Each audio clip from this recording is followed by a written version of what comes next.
Assalamualaikum murid. Apa khabar semua? Saya harap murid-murid semua berada dalam keadaan yang sihat. Hari ini kita akan meneruskan pembelajaran pendidikan Islam tahun 3 dalam bidang akidah. Tajuk untuk hari ini adalah beriman kepada kitab.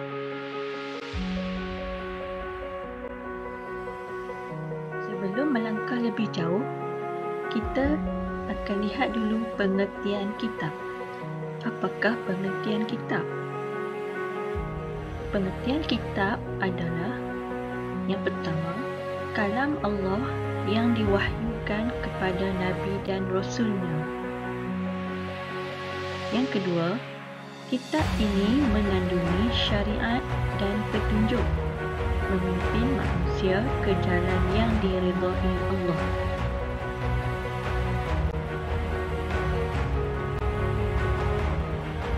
Hukum beriman dengan kitab. Hukum beriman dengan kitab adalah wajib. Bagaimana yang dikatakan wajib? Wajib dengan meyakini kebenaran isi kandungannya. Firman Allah di dalam Al-Quran yang bermaksud, wahai orang yang beriman, tetaplah beriman kepada Allah dan Rasulnya dan kepada kitab yang Allah turunkan kepada Rasulnya serta kitab yang Allah turunkan sebelumnya. Surah An-Nisa ayat 136.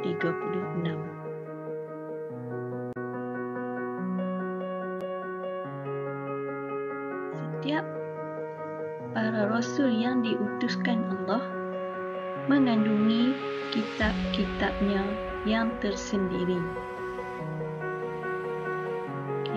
Sekarang kita lihat nama-nama kitab yang wajib kita ketahui.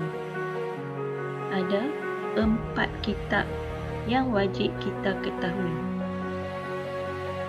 Sekarang kita lihat nama kitab dan Rasul yang menerima kitab tersebut.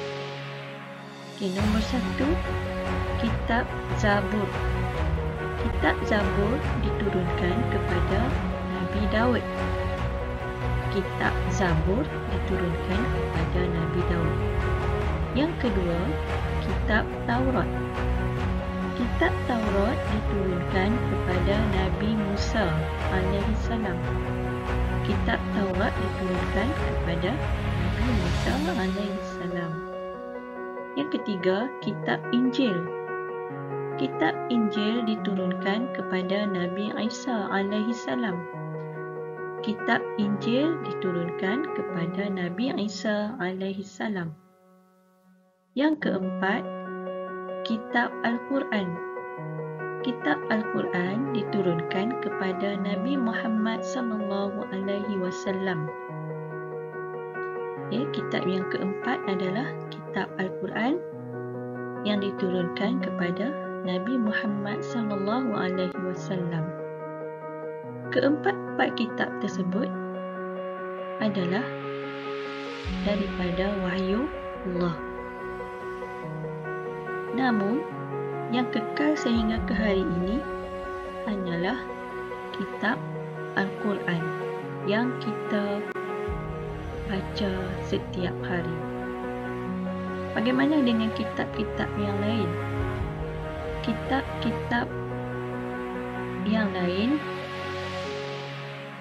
yang juga merupakan wahyu daripada Allah masih kekal hukumnya di dalam Al-Quran, dan Al-Quran menambah baik lagi kitab-kitab yang sebelumnya. Kitab-kitab sebelum Al-Quran ni ada yang masih ada hingga hari ini, tetapi telah diselewengkan isinya oleh pihak yang berkepentingan.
rajin berkawan dengan Al-Quran waktu di dunia.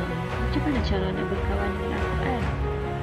Kita rajin membaca Al-Quran.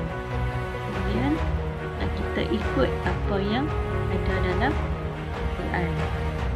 InsyaAllah nanti Al-Quran akan jadi syafaat kepada kita.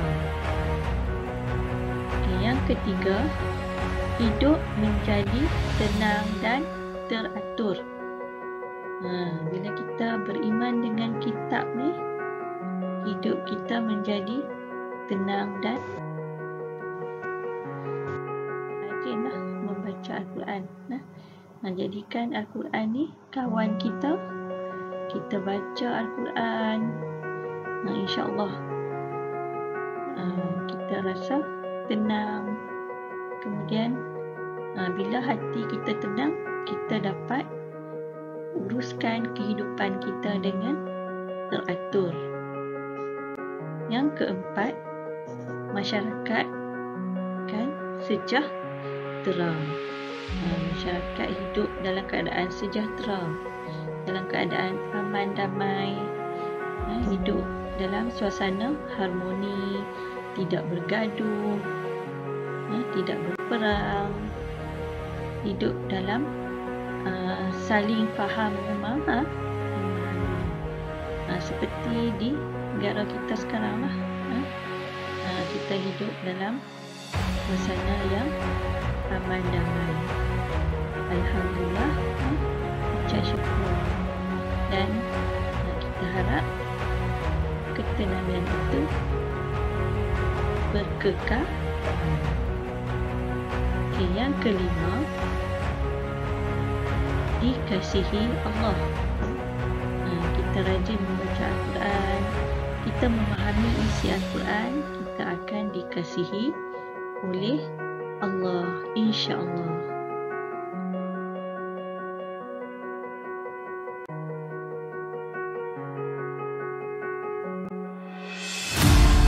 Di sini dulu pelajaran kita hari ini.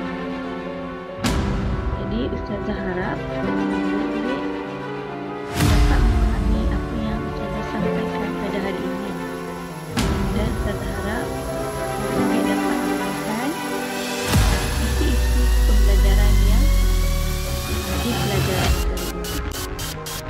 Saya ucapkan